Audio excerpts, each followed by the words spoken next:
और कहाँ से किस प्रकार से लड़ना है, किस प्रकार से कैंपेन स्टार्ट करनी है, कौन कौन उम्मीदवार होंगे और क्या मापदंड है कि कैसे व्यक्ति जीत पाएगा और कौन जीतेगा। और इसमें तमाम कास्ट कॉम्बिनेशन, तमाम लोगों को रिप्रेजेंटेशन के हिसाब से आप ज़रा आपका हिसाब किताब बना के रखो।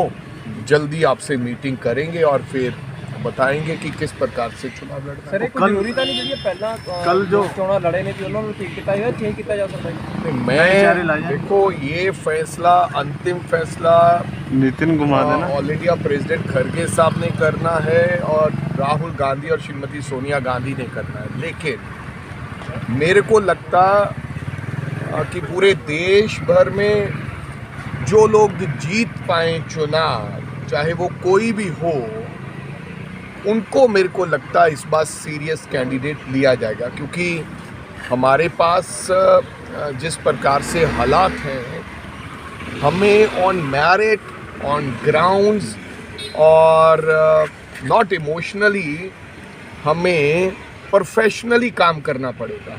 और जो प्रोफेशनली लोग जीतने वाले होंगे और मेरिट वाले होंगे उनको टिकट अगर पार्टी देगी, क्योंकि ये मैंडेट तो ऑल इंडिया प्रेसिडेंट का है, मेरा नहीं है, तो अच्छा हो। सर जिस तरह से ने कोई बात की है, खासकर अब क्योंकि अलायंस का भी समय आ गया को लेकर कोई बात रखी गई है नहीं। इवन मैं ये भी आपसे क्लैरिटी कर दूं, बहुत से हमारे नेता सक्रिय रहते हैं बयान देने को। कई बार कई कहते हैं कि अलायंस होना चाहिए, कोई कहता नहीं होना चाहिए, कोई कहता लड़ लो, कोई कहता ना लड़ लो। लेकिन मैं ये कहना चाहूँगा कि हाई कमांड यानी कि खड़गे साहब, कोई ऐसा कोई संदेश आएगा तो मेरे पास आएगा, बीइंग ए पीसीसी प्रेसिडेंट। इस प्रकार का अभी कोई किसी प्रकार का संदेश नहीं दिया है कि आपको कहीं इकट्ठे लड़ना है, कोई तैयारी करो, अलायंस करो, आप इन चीज़ों को। उन्होंने अभी तक टिल टुडे, जो परसों मीटिंग हुई थी, यही चर्चा रही कि किस प्रकार से हमने 13 की 13 सीटों पर चुनाव लड़ना है, क्या क्या मापदंड होने चाहिए, क्या क्या हमने चीज़ें चेक करनी है। तो अभी तक किसी प्रकार का कोई इशारा नहीं दिया है। हाईकमांड जब इशारा देगी तो मैं आपको बता दूंगा, उसको मैं अपने मन में कितनी देर छुपा के रखूंगा।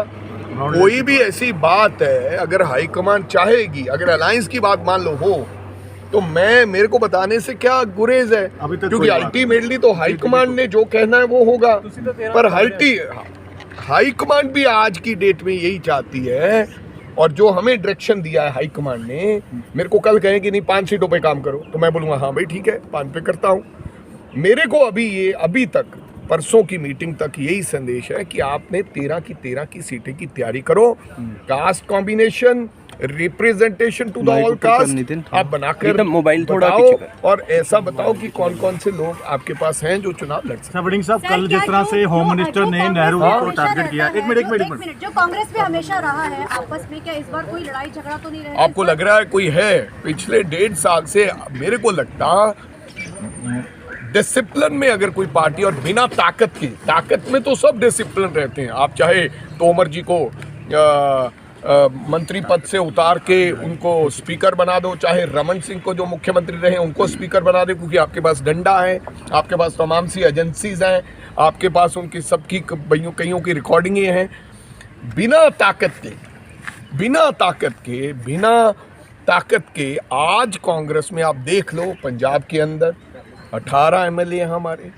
कहीं से इधर उधर से कोई आवाज़ आ रही है तो बताइए, ऐसा कोई इक्का दुक्का कोई घटनाक्रम हो तो मैं कह नहीं सकता। लेकिन आज पार्टी पूर्ण तौर पर डिसिप्लिन। सर कल जिस तरह से 370 पे अशोक कैमरा थोड़ा पीछे कर, अशोक कैमरा थोड़ा पीछे कर। अब देखो, नहीं तो आगे कहाँ जा रहा है। नेहरू जी के बारे में किसी बात की निंदनीय टिप्पणी करना ज्यादा तकलीफ देगा, ये आप ये आने वाले दिनों में मैं समझता हूँ कि एक नया रिवाज डाला जा रहा है। किसी ने यहाँ पर रहना तो नहीं है, कोई यहाँ पर पक्के तौर पर स्थिर नहीं है। ना नरेंद्र मोदी जी पक्के तौर पर स्थिर है, ना नेहरू जी थे, ना मैं हूँ, ना आप है।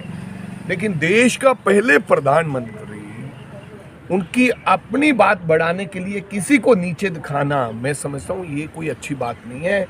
अपना नाम बढ़ाने के लिए किसी को नीचा नहीं दिखाना चाहिए। मैं उस बात की निंदा करता हूँ, ऐसा नहीं करना चाहिए।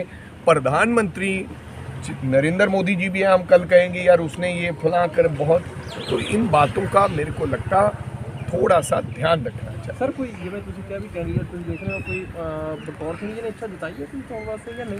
ਨਹੀਂ, ਬਲਕੌਰ ਸਿੰਘ ਜੀ ਨੇ ਸਾਡੇ ਕੋਲੇ ਕਿਸੇ ਪ੍ਰਕਾਰ ਦੀ ਇੱਛਾ ਨਹੀਂ ਜਤਾਈ। ਅਗਰ ਬਲਕੌਰ ਸਿੰਘ ਜੀ ਇੱਛਾ ਜਤਾਉਣਗੇ ਜਾਂ ਉਹਨਾਂ ਦੀ ਇੱਛਾ ਹੋਏਗੀ, ਅਜੇ ਕਿਸੇ ਪ੍ਰਕਾਰ ਦੀ ਗੱਲ ਨਹੀਂ ਹੋਈ, ਤਾਂ ਬਲਕੌਰ ਸਿੰਘ ਜੀ ਮੋਸਟ ਵੈਲਕਮ। ਸਾਨੂੰ ਇਸ ਤੋਂ ਚੰਗਾ ਕੁਝ ਹੋਰ ਹੋਏਗਾ ਹੀ। ਅਗਰ ਬਲਕੌਰ ਸਿੰਘ ਜੀ, ਅਸੀਂ ਪੁੱਛਾਂਗੇ ਬਲਕੌਰ ਸਿੰਘ ਜੀ ਨੂੰ, ਅਗਰ ਪਰਿਵਾਰ ਇਹ ਚਾਹੁੰਦਾ ਹੋਏਗਾ, ਇਹ ਪਰਿਵਾਰ ਦਾ ਡਿਸੀਜਨ ਹੈ। ਮੈਂ ਪਹਿਲੇ ਦਿਨ ਕੋ ਕਿਹਾ ਕਿ ਮੂਸੇ ਵਾਲੇ ਪਰਿਵਾਰ ਨਾਲ ਦਿਲੀ ਸੰਬੰਧ ਸੀਗਾ, ਦੋਸਤਾਨਾ ਸੰਬੰਧ ਸੀਗਾ, ਪਿਆਰ ਸੀਗਾ, ਉਹਨਾਂ ਨਾਲ ਕਦੇ ਰਾਜਨੀਤੀ ਦੀ ਗੱਲ ਇਸ ਪ੍ਰਕਾਰ ਨਹੀਂ ਕੀਤੀ। ਸ਼ੁਭਦੀਪ ਆਪ ਚਾਹੁੰਦੇ ਸਨ ਚੁਣਾਵ ਲੜਨਾ, ਇਸੇ ਕਰਕੇ ਉਹਨਾਂ ਨੂੰ ਪਾਰਟੀ ਨੇ ਲਿਆ ਕੇ ਰਾਹੁਲ ਗਾਂਧੀ ਜੀ ਨੇ ਸਪੈਸ਼ਲੀ ਉਹਨਾਂ ਨੂੰ ਲੜਾਇਆ ਗਿਆ।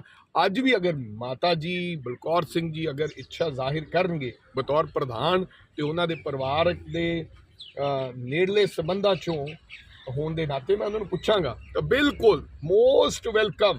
ਹੱਥ ਜੋੜ ਕੇ ਘਰੇ ਜਾ ਕੇ ਅਸੀਂ ਉਹਨਾਂ ਨੂੰ सम्मान करके आओ। वली साहब, लॉ एंड ऑर्डर सिचुएशन की बात करें पंजाब की, इसको आप कैसे देखते हो? खासकर जो गोगा मेडी की हत्या हुई राजस्थान में, उसकी साजिश यहाँ पंजाब की जेल में हो रही है। यार आप बार बार ये बात करते हो, लॉ एंड ऑर्डर की कोई ऐसी है ही नहीं है। कब से जेल के अंदर लॉ एंड ऑर्डर की अगर आप बात करें तो अभी तक यही नहीं पता चला कि इंटरव्यू किसने ली है।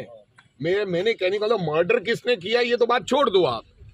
आदरणीय मुख्यमंत्री साहब को अभी तक ये नहीं पता चला कि इंटरव्यू किसने किया। पता तो है हर चीज के बारे में। जब मुख्यमंत्री साहब को 50 साल पुरानी चीजों के बारे में पता है कि पुराने 50 साल पहले क्या हुआ था, क्या मुख्यमंत्री साहब को ये नहीं पता कि जेल में इंटरव्यू किसने किया और कहां पर हुआ? पता है। यही तो प्रॉब्लम है। पता होने के बावजूद भी अगर ये ना बताया जाए और कार्रवाई ना की जाए, इस बात की चिंता है।